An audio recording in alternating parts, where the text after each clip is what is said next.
చూడండి, ఒక ఫౌండేషన్ థిక్గా ఉన్నది పెట్టాను. ఫౌండేషన్ ఇది థిక్గా ఉంది.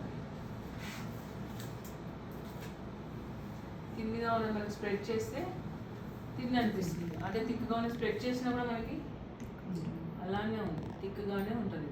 థిక్గా మనకి కన్సిస్టెన్సీ కూడా తెలిసిపోతుంది. ఈ 2 ఫింగర్స్ చూస్తేనే అర్థమవుతుంది. థిన్ ఒకటి ఉంటుంది, థిక్ ఒకటి ఉంటుంది.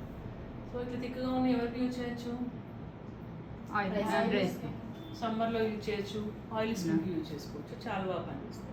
థిన్గా ఉన్నాయి కొంచెం వింటర్లో డ్రై స్కిన్కి అలా కూడా పెట్టుకోవచ్చు. లిక్విడ్స్లో ఇప్పుడు ఏ లిక్విడ్ మీకు ఏ బ్రాండ్ ఏది ఎప్పుడు యూజ్ చేయాలో అర్థం కాలేదంటే ఇట్లా చూసుకోవాలి, ఎవరికి యూజ్ చేయొచ్చు, ఎవరికి యూజ్ చేయకూడదు.